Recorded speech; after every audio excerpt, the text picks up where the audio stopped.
ibadahnya seorang hamba kepada Allah tidak mengenal waktu dan tempat. Kapanpun, dimanapun, dia harus beribadah kepada Allah Subhanahu wa Ta'ala. Harga diri seorang mukmin itu di sisi Allah lebih besar daripada kehormatan Ka'bah sendiri. Nah, nikmat seorang mukmin lebih besar daripada itu. Man amila li akhiratihi kafahullahu amra dunia. Barang siapa yang beramal untuk akhiratnya, Allah akan cukupkan baginya urusan dunianya. Berjuang dengan harta untuk membela agama Allah Subhanahu wa Ta'ala, hendaklah menjadi penopang terhadap dakwah ini, bukan sebaliknya yang menghalangi dakwah ini, tapi jadilah keluarga muslim yang menopang dakwah Islam. Kenikmatan dunia ini lebih remeh dari sekedar sayap seekor nyamuk. Tidak patut bagi seorang yang beriman bersedih ketika tidak mendapatkan kenikmatan dunia. Nabi SAW katakan, la tahkiranna 'anil ma'rufi syai'a walau an talqa akhaka biwajhin taliq. Jangan kamu pandang remeh suatu kebaikan walaupun sedikit. Apa sedikitnya? An talqa akhaka biwajhin taliq, muka senyum kepada saudaramu.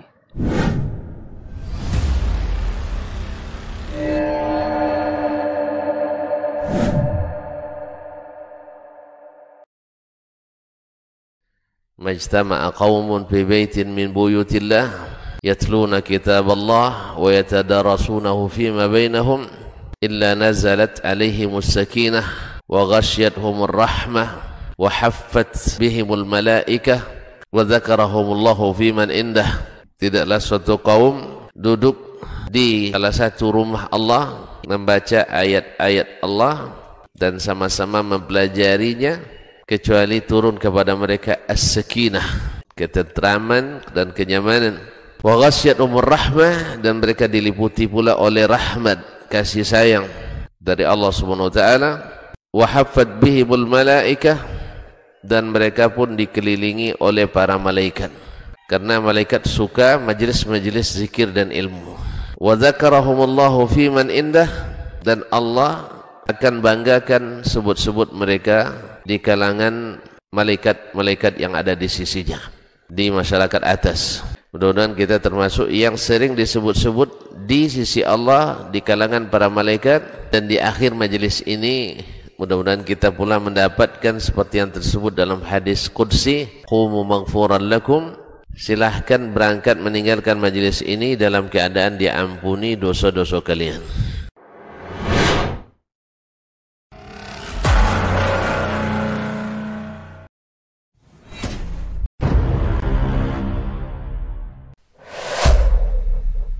Dunia dan seisinya ini bagi Allah tak sama nilainya dengan sebelah sayap lalat. Barang siapa yang beramal untuk akhiratnya, Allah akan cukupkan baginya urusan dunianya. Sayati zamanun 'alan nasi as-sabiru fihim qalqabit al-jamarah. Akan ada satu masa di akhir zaman yang berpegang teguh dengan agamanya seperti orang yang sedang memegang bara api.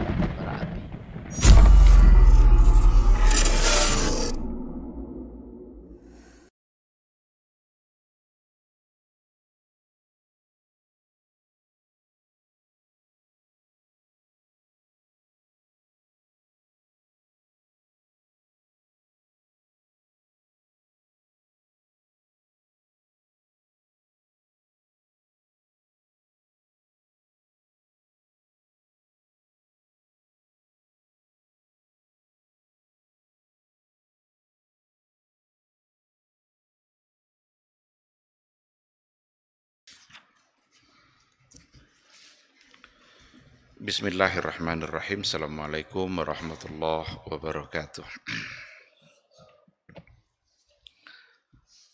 Innal hamdalillah nahmaduhu wa nasta'inuhu wa nastaghfiruh wa na'udzu billahi min shururi anfusina wa min sayyiati a'malina. May yahdihillahu fala mudhillalah wa may yudlilhu fala hadiyalah. Asyhadu an la ilaha illallah wahdahu la syarikalah wa asyhadu anna Muhammadan abduhu wa rasuluh la nabiyya wa la rasula ba'da. Ikhwati fillah, ma'asyiral hadirin wal hadirat, rahimani Allahu wa iyyakum. Mari sama-sama kita kembali bersyukur kepada Allah Subhanahu wa taala.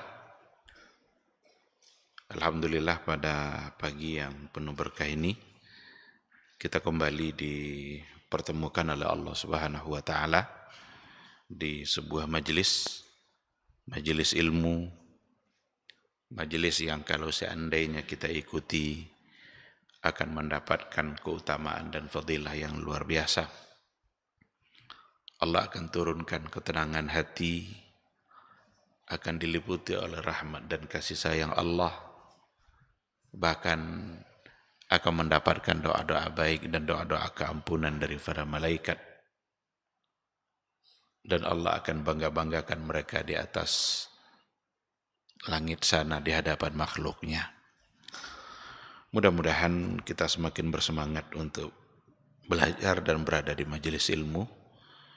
Dan mudah-mudahan ilmu yang semakin kita miliki membuat kita semakin takut kepada Allah Subhanahu wa taala dan semakin dekat kepada Allah Azza wa Jalla. Innama yakhshallaha min ibadihi al-ulama. Sesungguhnya yang benar-benar akan takut kepada Allah itu adalah orang-orang yang berilmu, al-ulama. Maka ujung dari semua ilmu yang dimiliki itu harus adalah pengagungan kita kepada Allah dan rasa takut kita kepada Allah Subhanahu wa ta'ala. Bahasa takut itu dalam kajian tauhid itu ada dua. Ada al-khasyah, ada al-khawf. Khawf itu takut juga, khasyah takut juga. Dalam ayat tadi, innama yakhshallaha min ibadihi al-ulama, itu digunakan kata al-khasyah. Sesungguhnya yang akan benar-benar takut kepada Allah itu adalah al-ulama, orang-orang berilmu. Apa bedanya? Kalau al-khasyah itu takut disebabkan oleh kebesaran dan kemuliaan yang ditakuti, yaitu Allah. Tapi kalau al-khawf, takut disebabkan oleh kelemahan kita. Jadi kita lemah, Allah kuat. Kita hina, Allah mulia. Oleh karena itu al-khawfu, karena kita yang lemah maka takut kita. Tapi kalau al-khasyah, karena memang Allah itu adalah maha segala-galanya, maka pantas untuk kita agungkan dan untuk kita takuti. Mudah-mudahan ilmu yang kita miliki sekali lagi membuat kita semakin dekat kepada Allah. Dan mudah-mudahan kita terhindarkan nanti dari nerakanya Allah Subhanahu wa ta'ala. Sama-sama kita juga harus memperbanyak salawat dan salam untuk Rasulullah sallallahu alaihi wasallam, sosok figur yang telah sempurna menyampaikan risalatul Islam. Tidak ada lagi yang tersisa. Semua sudah diterangkan, semua sudah disampaikan oleh beliau, semua telah beliau contohkan. Tinggal kita yang harus berupaya maksimal agar sempurna pula dalam meniru dan melaksanakan apa yang telah beliau sampaikan. Kita berharap mudah-mudahan di akhirat kelak kita bisa mendapatkan syafaat, bisa mendapatkan pertolongan dari Rasulullah sallallahu alaihi wasallam atas izin Allah Azza wa Jalla. Ikhwati fillah, ma'asyiral hadirin wal hadirat, rahimani Allahu wa iyyakum. Kembali kita pada pagi hari ini melanjutkan apa yang kemarin sudah kita bahas, yaitu berkaitan dengan apa konsekuensi dari kita mengucapkan asyhadu anna Muhammadar Rasulullah. Ketika kita sudah mengikrarkan bahwa sesungguhnya Muhammad itu adalah utusan Allah, apa konsekuensinya? Kita baru bahas pada poin yang pertama, Yang pertama itu kita ingatkan kembali adalah tasdiquhu fima akhbar. Kita wajib membenarkan semua yang telah beliau beritakan.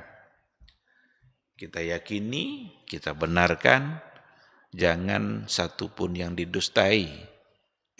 Apa saja yang telah diberitakan oleh Rasulullah Sallallahu Alaihi Wasallam, maka kita wajib membenarkannya karena beliau adalah as-sadiqul masduq, benar dan dibenarkan. Yang mengakui kebenaran beliau itu bukan sahabat saja, bukan manusia, tetapi yang mengakui kebenaran beliau itu adalah Allah Subhanahu wa ta'ala. Bahkan Rasul pun memastikan itu dari hadis-hadis yang ada. Apa kata Rasulullah sallallahu alaihi wasallam kepada Abdullah ibnu Amr ibnu al-As? Apa kata Rasul? Beliau menyuruh Abdullah ibnu Amr ibnu al-As ini untuk mencatat atau menulis apa yang datang dari beliau.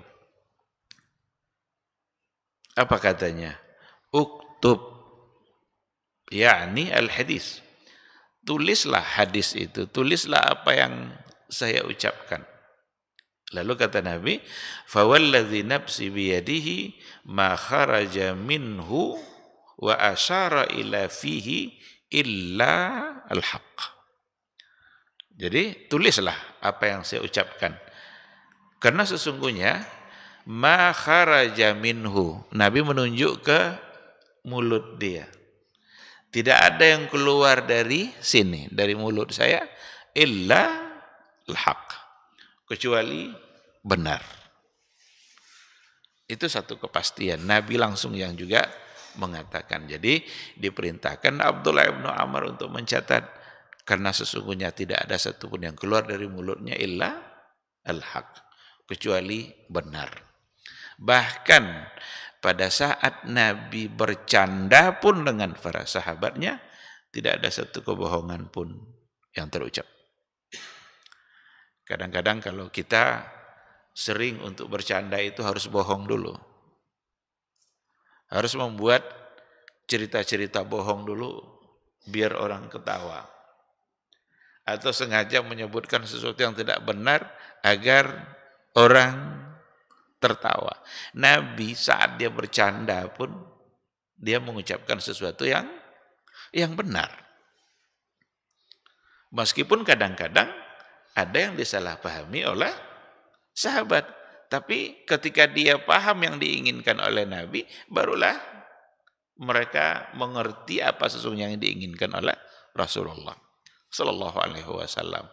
Ketika ada seorang nenek-nenek yang minta masuk surga, kata Rasul apa? Tidak ada nenek-nenek dalam surga. Benarkah Nabi? Benar. Cuma nenek tadi salah paham, dikiranya dia tidak masuk surga. Jadi Nabi mengatakan tidak ada nenek-nenek dalam surga, tidak ada orang tua. Karena nanti nenek itu kalau masuk surga dia kembali muda. Maka benar Nabi itu. Ada seorang istri yang mengadukan perihal suaminya. Ngadu dia kepada Rasul. Lalu Rasul ingin tidak menanggapinya secara serius. Apa kata Rasul kepadanya? Apakah suami kamu yang ada bintik hitam di matanya?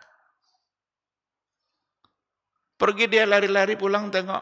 Rupanya semua orang ada bintik hitam di mata. Dan akhirnya dia malah menjadi akrab di suami istri. Karena kalau udah nengok-nengok mata gini kan tidak marah lagi. Bercanda tapi candanya tetap al-haq.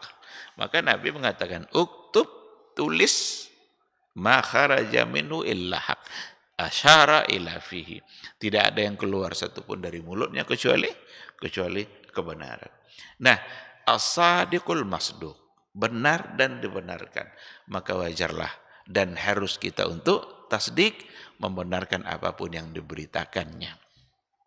Dalam Al-Quranul Karim, Allah Subhanahu wa ta'ala pun mengancam Rasulullah Sallallahu Alaihi Wasallam agar tidak mengada-ngada dalam perkataan. Jadi Nabi pun dilarang oleh Allah untuk mengada-ngada dalam perihal agama, kecuali yang datang dari Allah atau yang dibisikkan berdasarkan kepada wahyu. Jadi jangankan orang lain, Nabi saja dilarang untuk mengada-ngada coba. Jadi benar-benar agama ini sumbernya adalah Allah, kemudian disampaikan oleh Rasulullah Sallallahu Alaihi Wasallam. Apa kata Allah dalam Al-Quran? Walau taqawwala alaina ba'dal aqawil la akhazna minhu bil yamin thumma laqata'na minhul watin fama minkum min ahadin anhu hajizin. Kalaulah Muhammad itu mengada-ngada satu perkataan dinisbatkannya kepada kami. Jadi ada sesuatu yang kata Nabi ini dari Allah padahal tidak. Itu namanya taqawwal, mengada-ngada. Kalau itu yang dilakukan oleh Nabi, la akhazna minhu bil yamin. Pasti kami akan menghukumnya dan hukuman yang berat. Tsumma laqata'na minhul watin. Kami potong urat jantungnya. Coba bayangkan. Maka perkara agama benar-benar bukan perkara yang main-main. Tidak boleh mengada-ngada. Rasul saja tidak boleh mengada-ngada. Coba. Kecuali kalau seandainya datang berdasarkan kepada wahyu. Fama minkum min ahadin anhu hajizin. Tidak ada di antara kalian yang sanggup menghalangi kalau seandainya kami ingin melakukan hal itu. Nah, karena itu ikhwati fillah, tasdiqu fima akhbar itu menjadi konsekuensi yang pertama. Harus kita benarkan apapun yang datang dari beliau, tidak pun masuk akal, tapi kalau Nabi yang ngomong benar. Tidak pun masuk akal, tapi kalau Al-Quran yang ngomong pasti benar.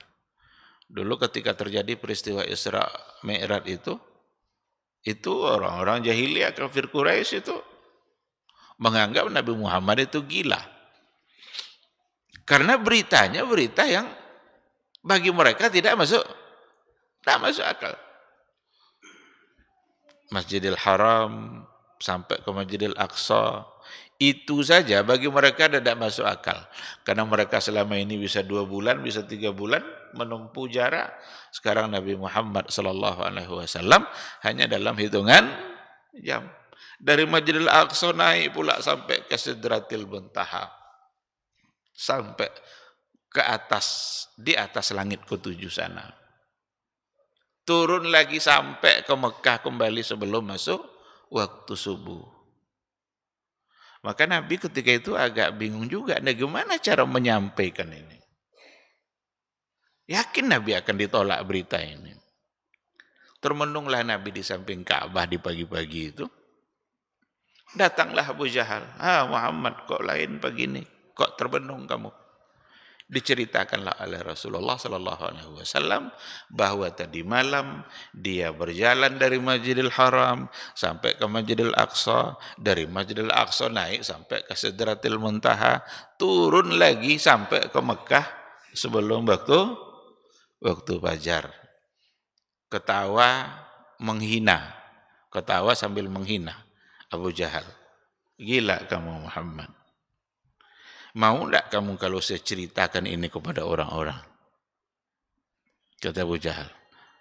Nabi Muhammad justru ini yang ditunggu-tunggunya agar berita ini menyebar. Iya enggak apa-apa katanya, ceritakan saja. Jadilah Abu Jahal iklan gratis untuk informasi ini. Sebelum Nabi sendiri yang jadi diperalat Abu Jahal ini untuk menyampaikan kepada banyak orang. Karena dia mengira orang akan menolak berita itu. Dan benar memang ada di antara orang-orang sudah Islam menolak dan ada yang murtad gara-gara berita itu. Tapi ketika sampai informasi itu kepada Abu Bakar, dicari oleh Abu Jahal atau Abu Bakar, orang yang paling dekat dengan Nabi, dengan harapan Abu Jahal Abu Bakar menolak kisah yang disampaikan oleh Nabi itu. Ketika disampaikan kepada Abu Bakar, apa kata Abu Bakar? Siapa yang bercerita itu? Abu Jahal bilang, kawanmu itu Muhammad. Lalu apa kata Abu Bakar? La in kana huwa qail la sadaqa. Kalau dia yang ngomong pasti benar.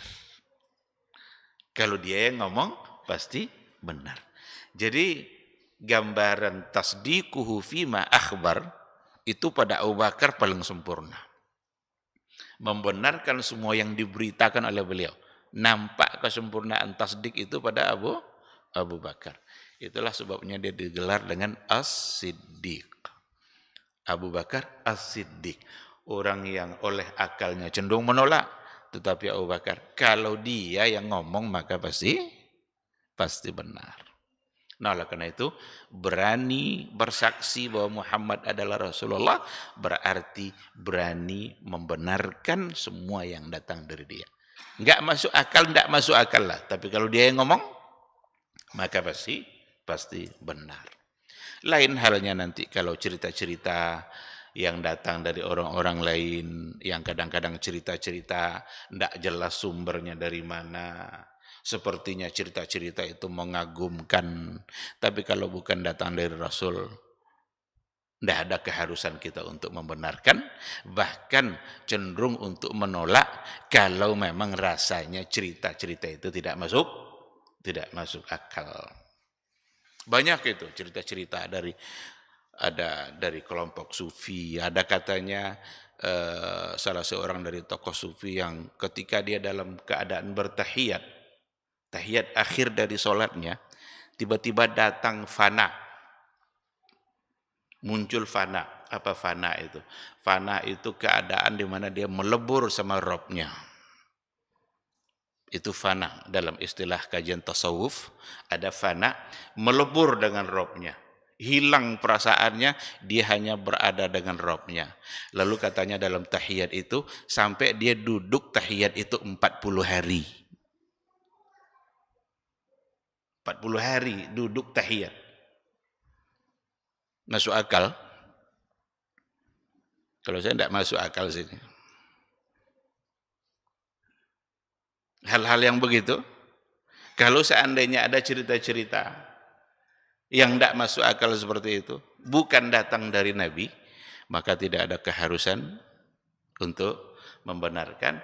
Kalau ada nanti berdasarkan kepada kebenaran-kebenaran yang lain yang dapat dibenarkan secara syar'i, barangkali. Tetapi ada hal-hal yang memang sulit untuk langsung kita benarkan, justru lebih cenderung untuk didustai. Ada lagi katanya tokoh-tokoh mereka, tokoh-tokoh sufi yang katanya bisa Isra Mi'raj kapan dia mau. Bisa dia sampai ke Lauhul Mahfuz tuh, ditengoknya isi Lauhul Mahfuz tuh, apa isinya? Tentu berita-berita gaib, kapan mati, kapan terjadi ini, kapan terjadi itu. Ini hal-hal yang barangkali lebih cenderung dapat disebut sebagai dongeng yang akan merusak agama. La ya'lamul ghaiba illallah. Tidak ada yang tahu yang gaib itu kecuali Allah Subhanahu wa ta'ala. Nabi pun tidak tahu yang gaib. Kalau seandainya Allah tidak memberitahukan perkara-perkara yang gaib itu. Ada pula katanya yang ngaku-ngaku bisa dia memadamkan api neraka itu. Kalau bukan karena takut kepada Allah, saya padamkan api neraka itu. Ini hal-hal yang seperti ini. Jangan tertipu dengan ungkapan-ungkapan seperti ini. Jangan rusak agama kita dengan ungkapan-ungkapan yang seperti ini. Beragama sajalah secara sederhana seperti yang diajarkan oleh Rasul kita. Rasul kita tidak pernah mempersulit dalam agama. Begitu mudah agama untuk dilaksanakan. Begitu mudah. Bahkan ketika ada kesulitan-kesulitan dalam beragama, justru yang datang adalah kemudahan. Ikhwati fillah, poin yang pertama, membenarkan semua yang diberitakan oleh Rasulullah sallallahu alaihi wasallam. Masuk pada poin yang kedua. Ats-tsani, yang kedua adalah ta'atuhu fima amar. Tadi kita benarkan, setelah dibenarkan apa? Ta'atuhu fima amar. Kita mentaatinya pada apa-apa yang dia perintahkan. Jadi mentaati perintah. Fa innahu la ya'muru illa bi ta'atillah.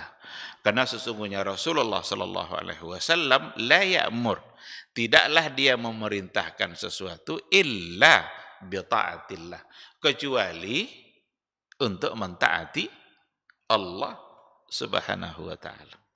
Jadi setiap kali ada datang perintah dari Rasul, perintah Rasul itu pasti tujuannya adalah untuk mentaati Allah.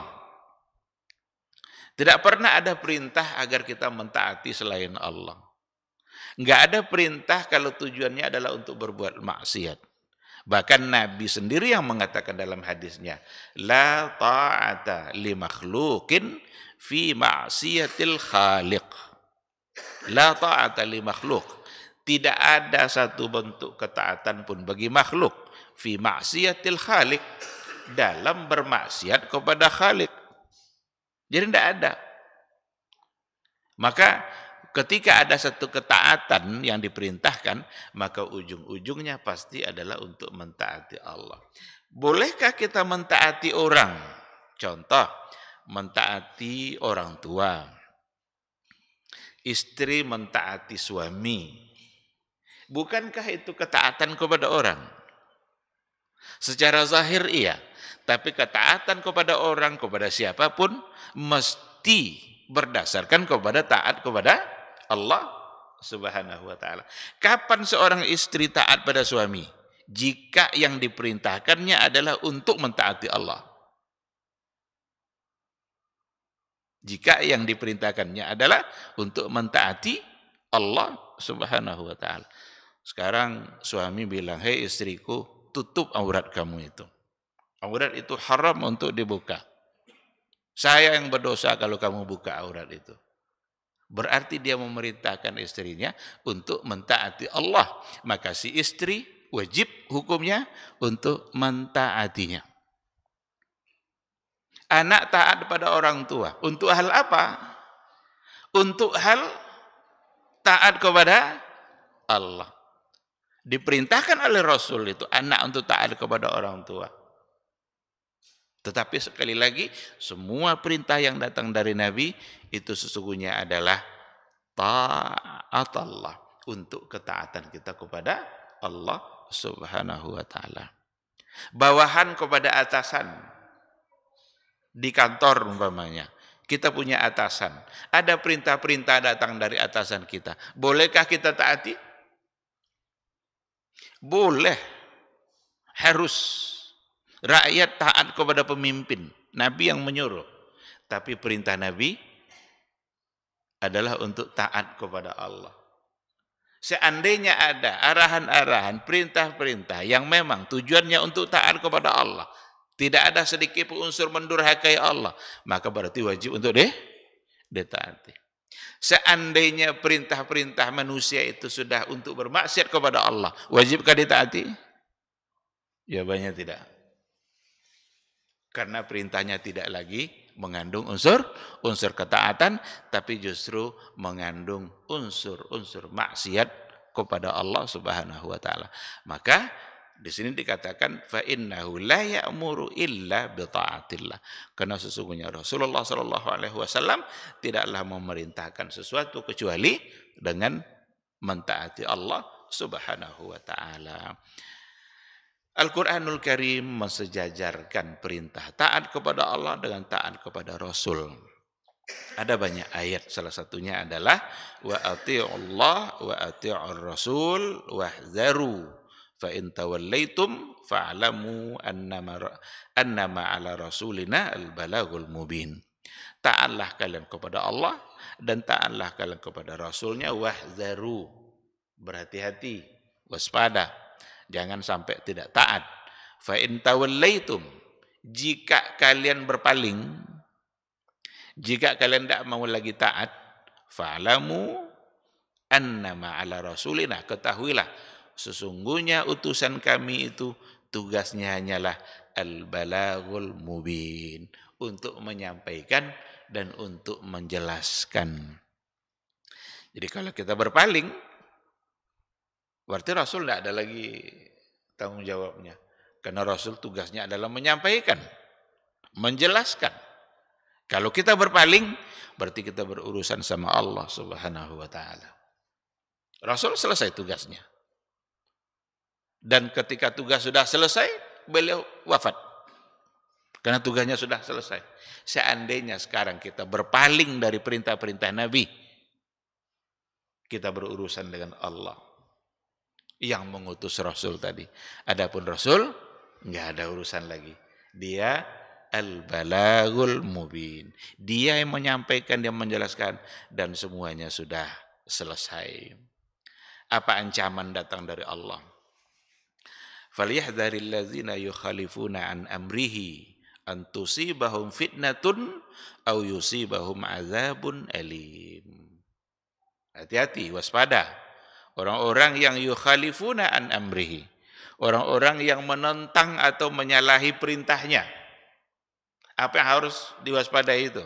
An tusibahum fitnah, mereka ditimpa, didatangkan kepada mereka fitnah, au yusibahum azabun alim, atau mereka mendapatkan azab yang pedih. Oleh karena itu, kedurhakaan kepada Nabi tidak mustahil akan berujung kepada fitnah dan azab. Bisa saja azabun alim itu di akhirat, lalu fitnah itu di dunia. Berarti dunia akhirat kita sengsara. Di dunia mendapatkan fitnah-fitnah yang luar biasa karena kedurhakaan.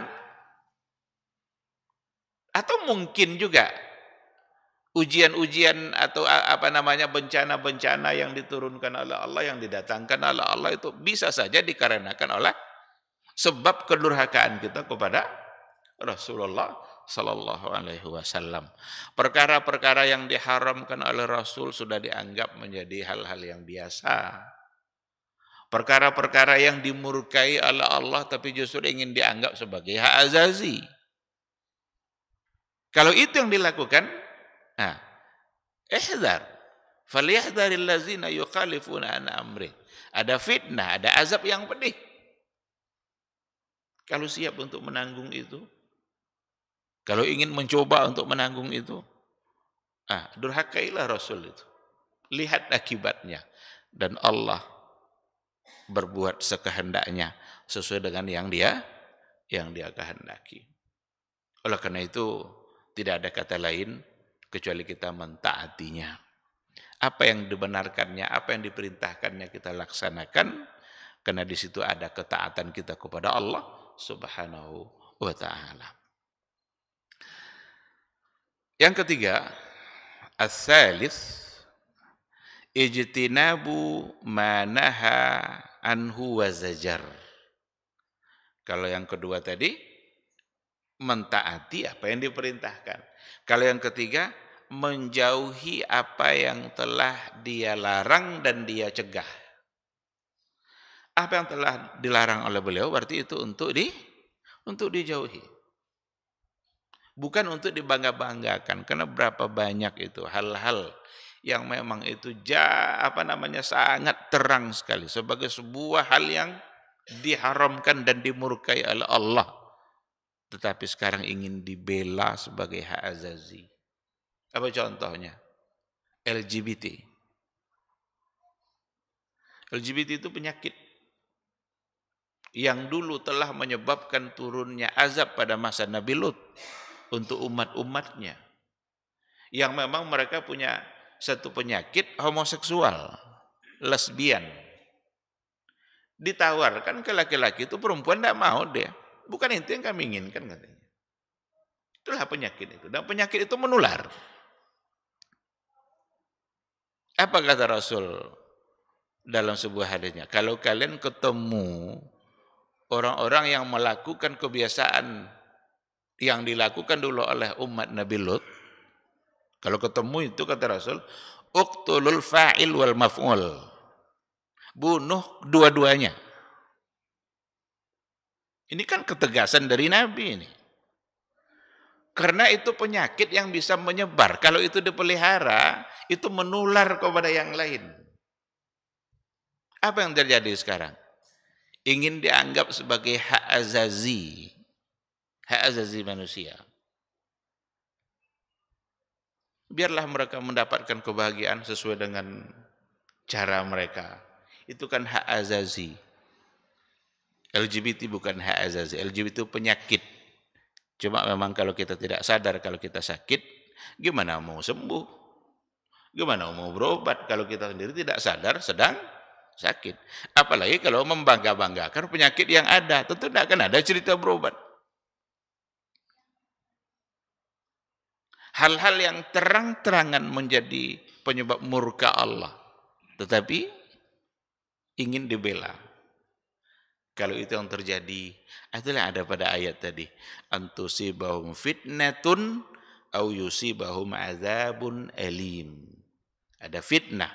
Fitnah itu dalam penafsiran oleh para ulama itu ada punya banyak arti memang. Ada di antara fitnah juga artinya azab. Ada ujian-ujian. Atau ada berbagai macam bencana-bencana yang Allah turunkan. Itu semua adalah bagian dari fitnah atau azab yang memang disebabkan oleh pembangkangan kita terhadap apa yang telah disampaikan oleh Rasulullah sallallahu alaihi wasallam. Kenapa harus kita jauhi apa yang dilarang oleh Nabi? Fa innahu yuballighu anillahi dinahu famanaha anhu fahuwa ma'siyatun lillah. Karena sesungguhnya Rasulullah Shallallahu Alaihi Wasallam itu menyampaikan agama ini dari Allah. Maka apa yang telah beliau larang, fahuwa ma'siyatun lillah. Apa saja jika telah dilarang oleh Nabi kita, berarti di situ ada kemaksiatan. Melakukan yang dilarang tadi berarti ma'siyatun lillah. Maksiat kepada Allah. Rasul adalah utusan Allah, Nabi menyampaikan agama ini datang dari Allah, maka melaksanakan yang dia larang berarti itu adalah bentuk maksiat kita kepada Allah Subhanahu wa taala. Jadi Nabi itu selalu menghubungkannya dengan Allah, dia tidak menghubungkan dengan diri dia sendiri. Sesungguhnya kita tidak sedang bermaksiat hanya kepada Nabi saja, tetapi kita bermaksiat sesungguhnya kepada Allah Subhanahu wa taala. Kalau sebagaimana kita kalau mentaati beliau, tidak semata-mata mentaati beliau, tapi sesungguhnya yang kita taati adalah Allah Subhanahu wa taala, karena agama ini bersumberkan asalnya dari Allah Subhanahu wa taala. Ada ayat Al-Qur'an di mana Allah mengatakan, wa ma atakumur rasulu fakhudhu wa ma nahakum anhu fantahu wattaqullah innallaha syadidul iqab. Apa kata Allah? Wa ma atakumur rasul fakhudhu. Apa saja yang dibawa kepada kalian oleh Rasul, fakhudhu, ambil itu. Ambil dalam artian laksanakan. Wa ma nahakum anhu fantahu. Dan apa yang dia telah larang kalian, Nabi telah melarang kalian, fantahu, maka berhentilah, tinggalkan itu, apa yang dilarang itu. Wattaqullah, dan bertakwalah kepada Allah, maka meninggalkan yang dilarang, mengerjakan yang diperintahkan, itu sesungguhnya adalah bentuk ketakwaan kita kepada Allah. Wattaqullah, bertakwalah kepada Allah, innallaha syadidul iqab, karena sesungguhnya Allah itu maha dahsyat iqabnya. Kita harus mengingat Allah maha dahsyat iqabnya. Sekaligus kita juga mengingat bahwa Allah itu Ghafurur Rahim, Rahman Rahim. Jadi dia penyayang, dia pengampun, tapi pada saat yang sama dia syadidul iqab. Jadi biar berimbang. Karena kalau tidak dengan meyakini dua sisi itu tidak terjadi keseimbangan dalam kehidupan kita. Bermudah-mudah untuk berbuat dosa. Kenapa? Allah Ghafurur Rahim. Allah Maha Pengampun dan Maha Penyayang. Nanti buat lagi dosa, yang diingat Ghafurur Rahim. Ingat juga sisi yang satu lagi. Allah itu syadidul iqab. Sungguh dia maha dahsyat iqabnya. Jadi mengulang-ulang dosa, jangan-jangan ketika Allah tidak ampunkan itu, maka yang tersisa adalah iqab. Yang tersisa adalah ancaman-ancaman yang telah disediakan oleh Allah Subhanahu wa taala untuk para pelakunya. Mudah-mudahan semua kita bisa terhindar dari hal-hal yang berbau dosa itu. Itu as-salis, itu yang ketiga. Ar-rabi', yang keempat, konsekuensinya adalah alla ya'budallah illa bima syara. Alla ya'budallah illa bima syara. Bahwa seseorang itu tidak boleh beribadah kepada Allah illa bima syara, kecuali dengan apa yang telah dia syariatkan. Jadi kita beribadah dengan apa yang telah disyariatkan oleh Allah, yang telah disampaikan oleh Rasulullah sallallahu alaihi wasallam. Tidak boleh kita membuat syariat-syariat baru. Tidak boleh kita membuat ketentuan-ketentuan baru dalam beragama. Apa yang telah disyariatkan oleh Allah dan Rasulnya, dengan itulah kita beribadah dan menyembah Allah. Tidak mungkin kita menyembah Allah dengan cara yang tidak diajarkan oleh Allah Subhanahu wa ta'ala. Tidak mungkin kita beribadah dengan cara yang tidak diajarkan oleh Rasul kita yang mulia. Alla ya'budallah illa bima syara. Fa inna Allah ta'ala, karena sesungguhnya Allah ta'ala nasakha bi syar'ihi al-adyan as-sabiqah.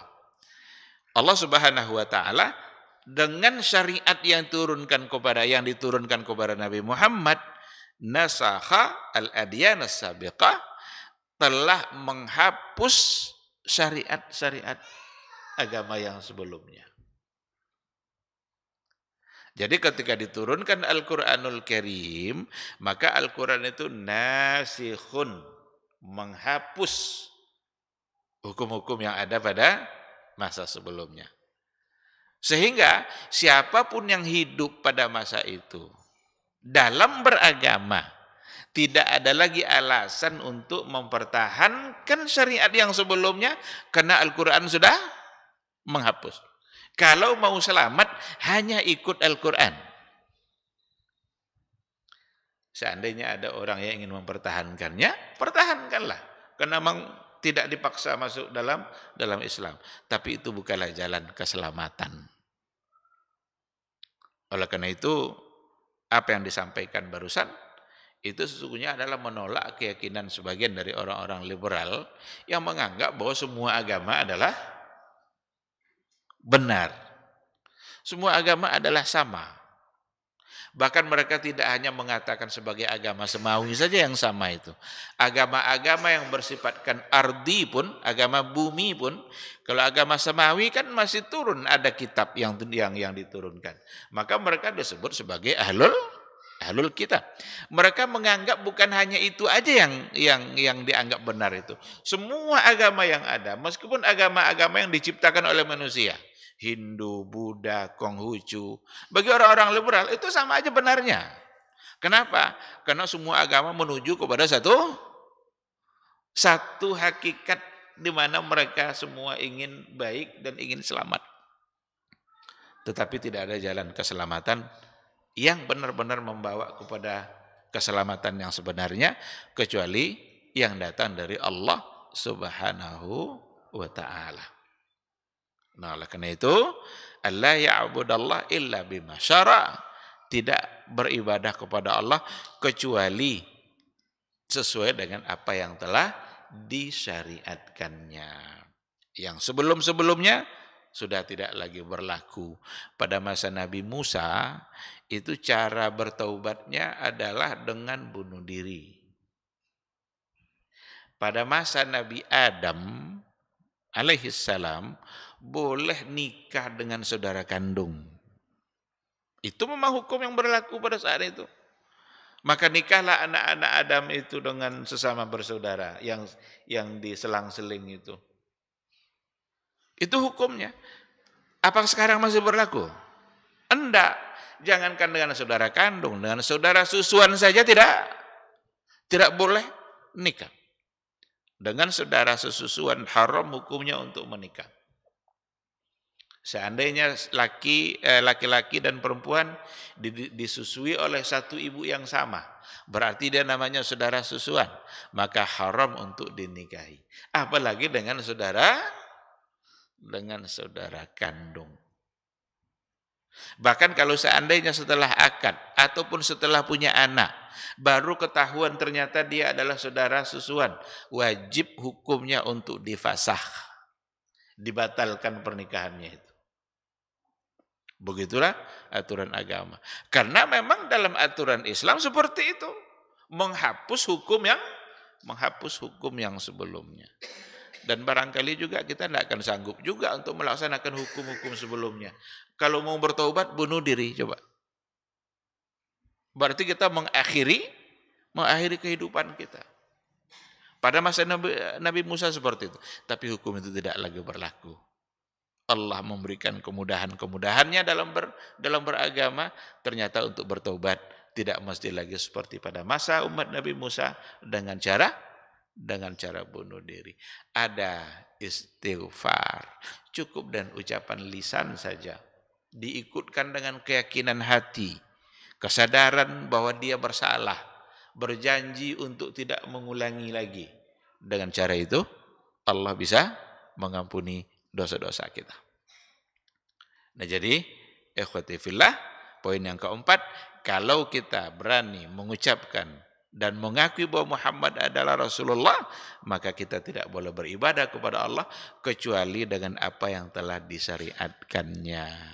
Yang tidak disyariatkannya berarti tidak boleh dijadikan cara untuk beribadah kepada Allah, dan tidak akan pernah kita bisa dekat dengan Allah ketika kita lakukan dengan cara yang tidak pernah diajarkannya. Apalagi dengan cara-cara yang dilarangnya. Ini dalam persoalan beribadah kepada Allah, menyembah Allah, ya berarti bisa masuk dalam perkara akidah, dalam perkara syariat. Apa yang harus kita lakukan dalam kehidupan kita, ibadah apa yang harus kita lakukan, cukup dan apa yang diajarkan oleh Rasulullah Sallallahu Alaihi Wasallam.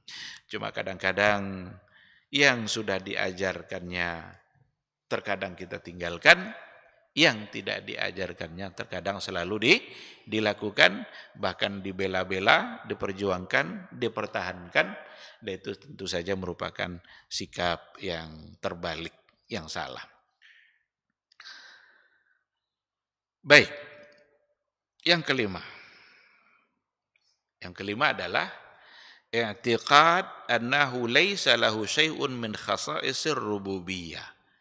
Kita wajib meyakini bahwa sesungguhnya Nabi itu tidak memiliki sedikit pun khasa'is ar-rububiyah. Kehususan rububiyah yang memang hanya ada pada Allah. Rasul tidak punya itu. Rasul tidak memiliki unsur-unsur ketuhanan pada diri dia. Jangan berikan unsur-unsur rububiyah pada Rasul, pada Nabi. Seperti apa? Fala ya'lamul ghaiba. Rasul itu tidak mengetahui hal yang gaib. Wala yamliku li nafsihi wala li ghairihi dharran wala rasada. Rasul tidak memiliki kemampuan apapun untuk memberikan manfaat, memberikan mudarat, baik untuk dirinya maupun untuk orang lain. Tidak ada kemampuan itu pada Nabi. Nabi tidak bisa memberikan manfaat apapun kecuali datang dari Allah. Karena memberikan manfaat dan memberikan mudarat itu adalah khasa'is rububiyatillah. Itu adalah kriteria, kekhususan, ciri-ciri yang memang ada pada rububiyahnya Allah Subhanahu wa taala. Memberikan manfaat, memberikan mudarat, siapapun manusia tidak bisa. Nabi saja tidak punya kemampuan itu. Karena manfaat dan mudarat itu hanyalah datang dari Allah Subhanahu wa taala. Rasul tidak punya kemampuan dalam tadbirul mulki wa tasriful kaun, dalam mengatur kerajaan Allah dan dalam tasriful kaun, mengatur alam ini. Rasul tidak mampu, tidak sanggup. Dan tidak boleh kita yakini itu ada pada Nabi kita. Kalau seandainya kita sudah meyakini itu, sudah kita jadikan Rasul itu sebagai tempat berdoa yang dia bisa memberikan manfaat dan mudarat, bisa menurunkan hujan, bisa menyembuhkan badan dan lain sebagainya.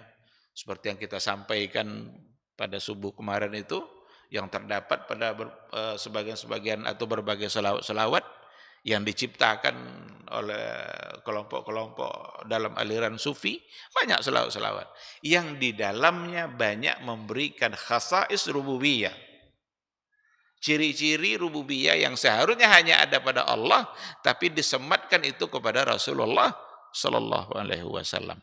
Kalau kita percaya bahwa Muhammad Rasulullah, Nabi Muhammad Sallallahu Alaihi Wasallam adalah sebagai utusan Allah, maka yang kita yakini juga adalah bahwa dia tidak sedikit pun memiliki unsur-unsur ketuhanan. Jangan sematkan itu kepada Rasul kita yang mulia. Maka dulu Nabi di hadapan sahabatnya bilang, la tuturuni kama atratin nasara.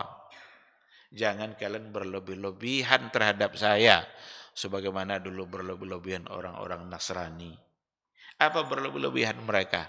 Mereka mengangkat Nabi Isa tidak lagi sebagai seorang Rasul, tapi dianggap dan diyakini Nabi Isa adalah anak Allah. Berarti ada unsur-unsur ketuhanan pada Nabi Isa dalam keyakinannya orang-orang Nasara. Dan itu adalah sebagai gulu. Maka Nabi melarang untuk melakukan itu kepada diri dia. Sesungguhnya saya ini adalah hamba Allah. Maka katakanlah hamba Allah, Abdullah wa Rasulullah. Dia adalah hamba Allah dan dia adalah Rasul Allah. Ini konsekuensi yang kelima. Tidak ada khasais rububiyah dan juga tidak ada khasaisil uluhiyah. Enggak ada juga ciri-ciri ketuhanan dalam bentuk uluhiyah. Karena ada rububiyah, ada uluhiyah. Kalau rububiyah kan hal-hal yang berkaitan dengan kita meyakini Allah sebagai pencipta, hanya Allah yang bisa mencipta. Allah sebagai pemberi rezeki, Allah yang mengatur kehidupan kita, itu adalah rububiyah. Tapi kalau uluhiyah itu ibadah. Dalam persoalan ibadah, maka tidak boleh kita meyakini Rasul itu memiliki khasaisil ilahiyah itu. Falaisa lahu haqqun fil ibadah. Kita beribadah bukan karena Nabi, tapi lillah. Tapi adalah karena Allah Subhanahu wa taala. Beribadah karena Nabi saja itu merupakan satu kesalahan. Tapi kita beribadah hanyalah karena Allah, niat kita adalah untuk Allah.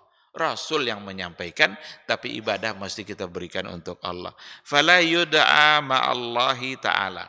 Maka tidak boleh Rasul itu dijadikan tempat berdoa bersamaan dengan Allah. Jadi berdoa kepada Nabi bersamaan doanya kepada Allah, itu tidak boleh. Jadi menjadikan Nabi sekarang yang sudah wafat itu menjadi tempat bertawassul agar doa itu disampaikan oleh Nabi kepada Allah, itu bagian dari kesyirikan. Berarti kita telah menganggap ada unsur-unsur uluhiyah pada Rasulullah Sallallahu Alaihi Wasallam. Karena yang mengabulkan doa itu hanyalah Allah. Maka tempat kita berdoa itu hanyalah Allah, kepada Dia kita berdoa, bukan kepada Rasulullah Sallallahu Alaihi Wasallam. Wala yustaghatsu bihi, tidak boleh beristighasah, meminta pertolongan kepada Nabi. Karena minta pertolongan itu hanyalah kepada Allah Subhanahu wa ta'ala. Oleh karena itu, seandainya lama tidak hujan, jangan bilang ya Rasulullah turunkan hujan. Tidak bisa. Atau datang ke kuburannya, ya Rasulullah tolong sampaikan kepada Allah agar hujan bisa turun. Tidak. Itu bukan sesuatu yang diajarkan oleh Nabi dan tidak pernah dilakukan oleh sahabat. Yang dilakukan justru kebalikannya. Apa kata Umar bin Al-Khattab? Dulu ketika Rasul masih hidup, lalu lama hujan tidak turun. Maka kami datang menemui Nabi agar dia berdoa supaya Allah turunkan hujan ketika Nabi masih hidup itu. Tapi sekarang Rasul sudah wafat. Sekarang Rasul sudah tidak ada lagi, sudah wafat. Maka kami datang menemui pamannya Al-Abbas sebagai seorang paman yang memang adalah orang yang soleh dan kemudian meminta agar dia berdoa kepada Allah, dan Abbas ketika itu masih hidup. Tidak ada Umar itu datang ke kuburan Nabi, ya Rasulullah, ya Rasulullah. Tidak ada. Karena memang Rasul itu tidak memiliki khasais al-uluhiyah. Enggak ada ciri-ciri uluhiyah itu, sifat-sifat uluhiyah itu tidak ada pada Rasulullah sallallahu alaihi wasallam. Dan melakukan hal-hal yang seperti itu berarti itu bisa menyalahi akidah dan bisa terjebak kita kepada kesyirikan. Maka perlu memang untuk mengkaji rububiyah uluhiyah itu sangat penting sekali dalam kajian akidah. Kita kalau seandainya pendekatan tauhid kita dengan uluhiyah, rububiyah, pendekatan dua bentuk tauhid itu memang memberikan pengetahuan yang luas tentang mana yang syirik, mana yang tauhid. Sehingga kita terhindar dari perbuatan-perbuatan syirik. Karena konsep uluhiyah itu diberikan penjelasan yang sangat luas dan jelas sekali berdasarkan Quran Sunnah. Ini yang tauhid, ini yang syirik. Karena itu tauhidul ibadah. Tapi kalau pelajaran tauhidnya pendekatannya bukan uluhiyah rububiyah, itu sulit untuk terhindar dari perbuatan-perbuatan syirik. Kalau hanya dengan mengenali Allah melalui sifat-sifatnya yang kadang hanya jumlahnya terbatas 7, 13, 20, tidak terhindar kita dari syirik. Karena tidak ada penjelasan rinci tentang syirik itu dalam masalah itu. Coba cari bagian mana yang bicara tentang rincian syirik pada sifat 20 umpamanya. Yang mana coba? Sehingga walaupun mereka meyakini itu, tapi terjebak kepada kesyirikan. Sujud-sujud kepada kuburan, mempersembahkan kepala kerbau. Sembelih kerbau itu dibuang kepalanya di sungai, diletakkan di mana biar terhindar dari gangguan-gangguan gaib. Padahal mereka hafal semua tuh sifat-sifat yang berjumlah tadi itu. Jadi kalau mau terhindar dari syirik, pendekatan tauhidnya mesti rububiyah uluhiyah. Karena berikan penjelasan yang uluhiyah itu la ilaha illallah. Enggak ada yang pantas untuk kita sembah selain daripada Allah. Dan itu tidak ada pada Nabi kita. Hanya ada pada Allah. Jangan diyakini itu ada pada Nabi. Maka tidak boleh kita membawa Nabi dalam artian meminta menjadikan tawassul. Dititipkan doa. Kalau sama Nabi saja tidak boleh. Apalagi sama selain Rasul. Adakah orang-orang soleh yang lebih mulia dari Nabi? Tidak ada. Tidak ada orang soleh manapun yang lebih mulia daripada Rasulullah Sallallahu Alaihi Wasallam. Kalau kepada Rasul saja tidak boleh seperti itu. Titipkan doa datang ke kuburannya. Atau dikhitab dia dari sini disebut nama Nabi itu. Agar dia menyampaikan. Tidak. Karena Nabi tidak pernah mengajarkan. Tidak pernah mengajarkan. Dan sahabat pun tak pernah melakukan hal-hal yang seperti itu. Kalau kepada Nabi saja tidak boleh, kepada selain Nabi lebih tidak boleh lagi. sekeramat apapun kiai itu, kalau sudah mati, jangan jadikan tempat bertawassul kuburannya. Jangan sujud-sujud di kuburannya. Karena ke kuburan Nabi saja tidak boleh sujud. Sebab Nabi memang tidak memiliki khasais ilahiyah. Jadi tidak boleh diberikan doa kepada Nabi bersamaan dengan doa kepada Allah. Wala yustaghatsu bi, tidak boleh beristighasah, isti'anah, minta tolong. Wala tushkas syada'id ilaih, tidak boleh kita adukan perkara-perkara yang sedang kita hadapi, musibah-musibah. Ya Rasulullah, kami sekarang sedang begini. Tidak. Yang boleh apa? Ya Allah, kami sekarang sedang begini. Tolong berikan solusi, bantu kami, mudahkan kami, tapi kita meminta kepada Allah Subhanahu wa ta'ala. Wala yuzbahu lahu, tidak boleh juga menyembelih lahu. Lahu ini lin Nabi, untuk Nabi. Karena yang boleh menyembelih adalah lillah. Karena Allah. Wala yunzaru, tidak boleh juga bernazar, kecuali memang nazar yang kita ucapkan itu adalah karena Allah, bukan karena Nabi.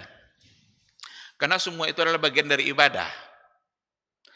Menyembelih, nazar, isti'anah, istighasah, doa, itu semua adalah bagian dari ibadah yang hanya boleh kita berikan untuk Allah, bukan lin Nabi, tapi lillah. Inna salati wa nusuki wa mahyaya wa mamati lillahi rabbil alamin. Kenapa tidak boleh? Lianna zalika, karena sesungguhnya yang demikian tadi itu haqqun khalisun lillahi wahdah. Itu hak Allah semata. Hanya hak yang boleh diberikan kepada Allah. Wa amma huwa, adapun Rasul sallallahu alaihi wasallam, fa innahu abdun, sesungguhnya dia adalah abdun, seorang hamba, la yu'bad, tidak boleh kita menyembah dia. Wa rasulun la yukadzab, dan dia adalah seorang rasul yang kita tidak boleh mendustainya. Dia tidak boleh disembah dan dia tidak boleh pula didustai, karena dia adalah Rasulullah sallallahu alaihi wasallam. Ikhwati fillah, ma'asal hadirin wal hadirat rahimani Allah wa iyyakum. Mohon maaf sedikit agak panjang, lebih lama, biar kita selesai pada poin ini. Jadi lebih kurang 5 poin ya, berkaitan dengan konsekuensi dari syahadat kita kepada Rasulullah sallallahu alaihi wasallam. Asyhadu anna Muhammadar Rasulullah harus membuat kita selalu membenarkannya, mentaati perintahnya, menjauhi larangannya. Gak boleh beribadah kecuali sesuai dengan yang dia syariatkan. Dan jangan pernah meyakini bahwa Rasul itu memiliki unsur-unsur sifat-sifat ketuhanan, baik pada rububiyah maupun pada uluhiyah. Rasul tidak mampu mengatur alam, Rasul tidak mampu mendatangkan musibah, Rasul tidak mampu mengeluarkan kita dari musibah. Itu semua adalah kerja Allah. Sebagaimana kita tidak boleh memberikan ibadah apapun yang kita niatkan untuk Nabi, tapi kita harus meniatkannya lillahi ta'ala, untuk Allah subhanahu wa ta'ala.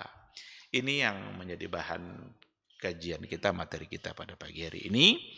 Mudah-mudahan dapat dipahami insyaallah, dan semoga kita selalu dibantu dan dimudahkan oleh Allah untuk memahami akidah yang benar, agar kita tidak tersalah dalam bertauhid.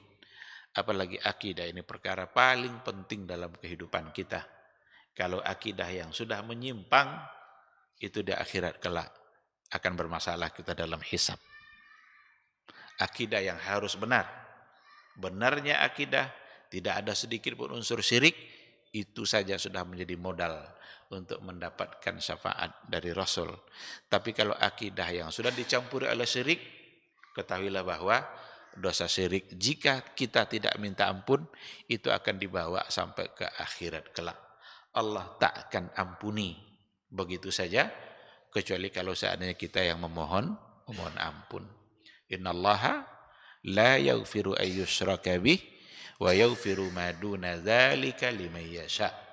Allah tidak mengampuni dosa syirik, tapi Allah mengampuni dosa-dosa selain syirik bagi siapa yang dia kehendaki. Mungkin sampai di sini kajian kita. Tengok jam, ada pertanyaan? Silakan.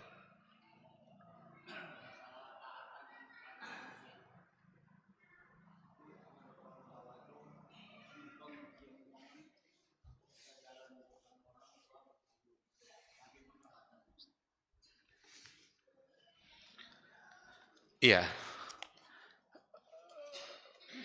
Saling menghormati itu sangat dianjurkan.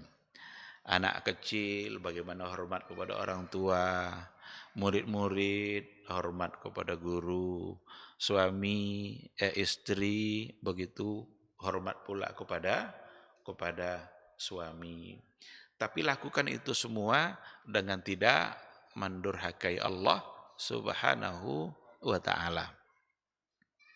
Boleh tidak sujud kepada orang tua? Sujud kepada orang tua. Anak ada lama tidak pulang, pas pulang ketemu ibunya. Sujud kepada ibu, boleh? Jawabannya tidak boleh. Untuk menunjukkan bakti kita kepada ibu, bukan dengan sujud kepada dia. Ini sujud-sujud nanti sakiti lagi hati orang tua. Buat apa?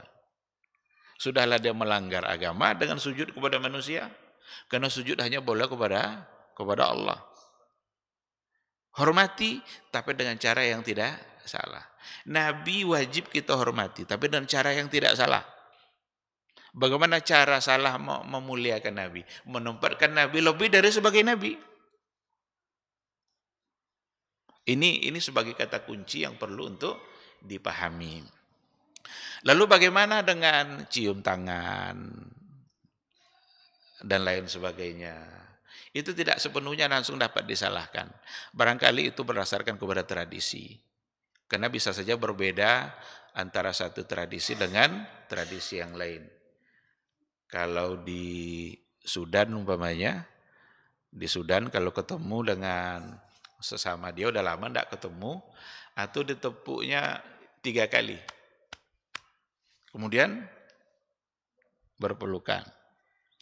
Kalau di wilayah Hijaz kayak di Arab Saudi tidak dengan tepuk-tepuk 3 kali, tapi langsung dengan bermu'anaqah. Kalau seandainya dia adalah seorang alim, dicium keningnya. Jadi kalau nampak nanti orang mencium kening orang lain, itu pasti orang yang sangat dihormati. Kalau di kita jarang sekali dengan cium-cium kening. Barangkali di tradisi kita adalah cium tangan.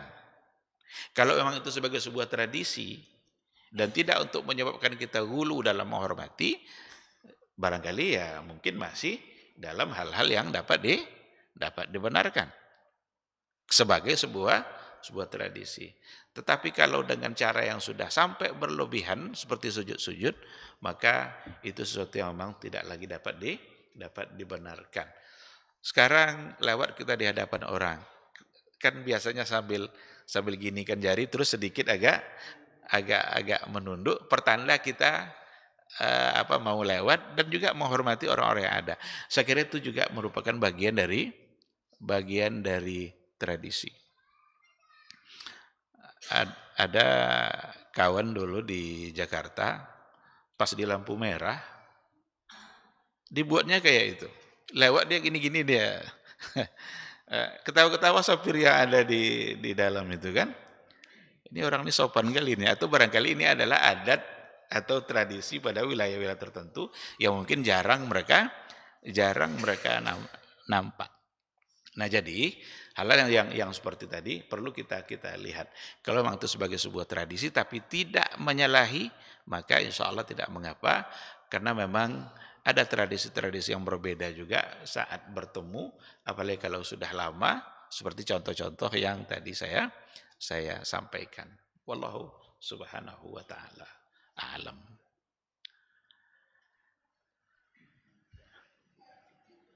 Apa? Ruku dan sujud tidak boleh. Ruku dan sujud itu murni untuk Allah Subhanahu wa taala. Itulah sebabnya ibadah solat kita itu sebagai ibadah yang paling utama. Karena di dalamnya ada ruku dan sujud. Kenapa untuk solat jenazah tidak ada ruku, tidak ada sujud? Solat jenazah kan cuma 4 kali takbir. Tidak ada ruku, tidak ada sujud. Karena di hadapan kita ada orang yang sedang kita solatkan.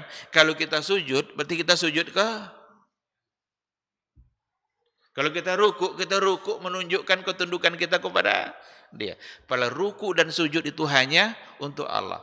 Maka ruku sujud itu adalah bentuk pengagungan kita kepada sesuatu. Maka hanya boleh untuk Allah Subhanahu wa taala. Kalau kita tengok kehidupan kerajaan pada masa-masa dahulu, bagaimana rakyat mereka berhadapan dengan raja. Ruku, menunduk, bahkan tidak boleh tegak berdiri. Pulangnya pun harus mundur. Karena rajanya sangat dihormati. Hal yang seperti itu hanya boleh untuk Allah. Maka tidak boleh sujud kepada selain Allah Subhanahu wa taala. Baik, lupa saya di sini ada pertanyaan. Assalamualaikum warahmatullahi wabarakatuh. Waalaikumsalam. Maafkan Ustaz, Ana mau bertanya dan pertanyaan Ana di luar dari tema. 1. Apakah benar jika yang memotong ayam adalah seorang wanita, maka laki-laki tidak boleh memakannya? Dan bagaimana menurut syariat Islam yang sebenarnya? Yang dimaksud adalah menyembelih ayam tersebut. Tidak ada kekhususan yang menyembelih itu hanya laki-laki saja.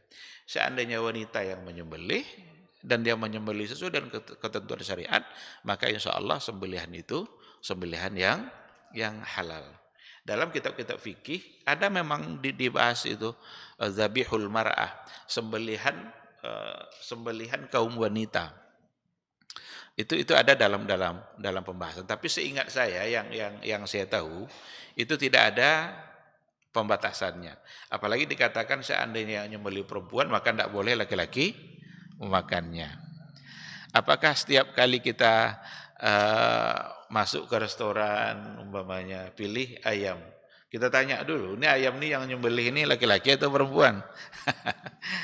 Gimana caranya itu untuk mengetahuinya? Jadi yang saya tahu tidak ada pembatasan bahwa harus laki-laki saja yang menyembelih dan dibolehkan untuk menyembelih kaum wanita. Wallahu a'lam. Yang kedua, bagaimana cara menanggapi permintaan seorang teman untuk membantunya membuat perjamuan untuk acara arisan di rumah beliau, sementara kita sendiri tidak mengikuti acara tersebut atau tidak ikut bermain arisan? Bolehkah kita membantu untuk acara tersebut dan bagaimana hukum Islam terhadap arisan? Ada memang hal-hal yang perlu diketahui dalam persoalan arisan. Kadang-kadang ini dijadikan cara untuk menabung. Jadi daripada uang habis begitu saja, lebih baik buat arisan, itu sama dengan menabung. Tapi ada hal-hal yang perlu diketahui juga dalam persoalan arisan itu. Contoh, saya atau ada seseorang yang ikut arisan. Kebetulan dia nomor pertama. Kalau nomor pertama tentu dia yang mendapat. Pas dia dapat nomor nih, mati dia. Ditakdirkan Allah habis masa hidupnya, meninggal. Bukankah ini hutang dia kepada yang lain? Siapa yang membayar? Siapa yang akan melunasinya? Karena ini adalah hutang. Dia sudah menerima uang itu duluan, tinggal lagi mengansurnya. Kalau dia sudah meninggal tentu tidak ada lagi yang mengansur. Siapa yang akan bertanggung jawab? Apa ada kerelaan, ada keikhlasan? Buat itu dalam aturan mainnya. Seandainya ada yang begini-begini, kita ikhlas dengan semua itu. Karena kalau tidak nanti jadi hutang dia. Kalau hutang diserahkan kepada ahli waris, kalau ahli waris bisa bayar, kalau tidak. Dan hutang itu adalah salah satu dari penyebab azab kubur. Hutang yang tidak dibayar itu salah satu dari penyebab azab kubur. Ini memang masalah muamalah. Dan masalah muamalah itu berbeda dengan ibadah. Kalau muamalah boleh berkembang. Buatlah muamalah sesama kalian. Asalkan dalam muamalah itu tidak ada yang melanggar aturan agama. Nah, oleh karena itu perlu dibuat aturan main. Kalau tidak ada aturan mainnya, barangkali lebih baik untuk tidak bermain-main arisan seperti itu. Karena ada konsekuensi. Oh, masa Ustaz bicara horor meninggal? Siapa yang tahu umur kita? Mungkin tidak terjadi seperti itu. Mungkin saja. Itu juga lah masalahnya pada umroh talangan itu. Umroh aja lah dulu, pokoknya nanti baru diansur. Sekarang pulang umroh meninggal dia. Atau pas di sana meninggal. Ini utang siapa yang bayar? Padahal umroh hanya bagi yang mampu. Kalau berhutang kenapa harus umrah? Kan gitu. Nah, kita harus memikirkan sampai ke situ. Jadi dalam persoalan arisan ya barangkali kita tidak bisa memberikan kata pasti arisan tidak boleh atau arisan boleh. Tetapi begitulah seperti yang saya gambarkan tadi. Harus sampai pembicaraannya kepada kemungkinan-kemungkinan yang akan terjadi. Sehingga kita bisa terbebas dari hal-hal yang tidak diinginkan. Lalu kemudian ada umpamanya acara-acara arisan. Karena itu jadi ajang untuk bertemu, silaturahim, tapi jadi ajang juga untuk ghibah, untuk ngerumpi-ngerumpi entah kemana-kemana ceritanya. Apalagi kalau yang arisan itu orang-orang yang beruang semua. Itu ceritanya, ini emas ini dari mana nih emas ini? Karena diundang pula Ustaz ceramah tuh. Ustaz lagi ceramah dia nengok-nengok emas aja sama mereka. Ceramah akikah orang-orang beruang ya harus seperti itu. Nah, maka kadang-kadang itu bisa sebagai ajang silaturahim, tapi sekaligus bisa menjadi ajang untuk memperbanyak ghibah. Tinggal lagi kita yang harus mengatur, mensiasati agar itu menjadi baik. Kalau seandainya memang bisa diatur dan mendatangkan manfaat, ya barangkali boleh-boleh saja.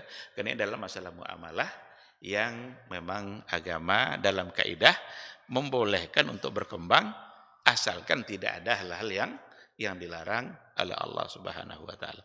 Kalau arisannya sudah seperti itu, maka menyediakan makanan pun sudah tidak menjadi masalah. Wallahu subhanahu wa ta'ala a'lam.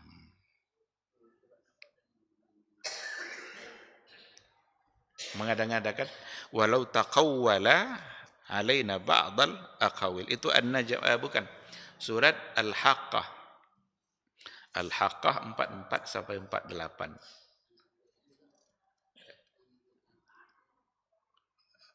Ayat atau hadis? Iya, itu 44 sampai 48.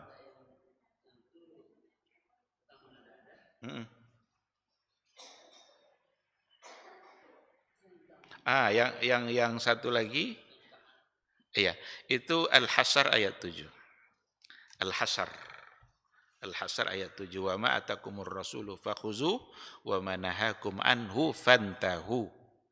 Yang datang dari Nabi ambil, yang diperintahkannya laksanakan, dan yang dilarangnya maka tinggalkan. Al-Hasyr ayat 7. Wallahu subhanahu wa ta'ala a'lam.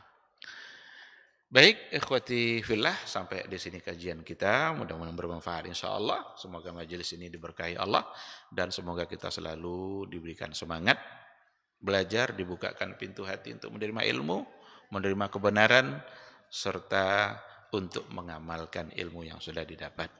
Amin amin ya rabbal alamin. Subhanakallahumma wa bihamdika asyhadu an la ilaha illa anta astaghfiruka wa atubu ilaik. Wassalamualaikum warahmatullahi wabarakatuh.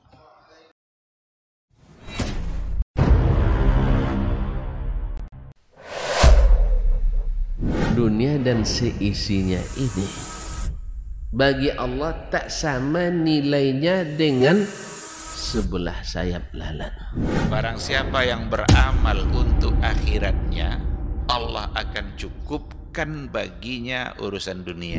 Sayati zamanun 'alan nasi as-sabiru fihim qalqabit al-jamarah. Akan ada satu masa di akhir zaman yang berpegang teguh dengan agamanya seperti orang yang sedang memegang bara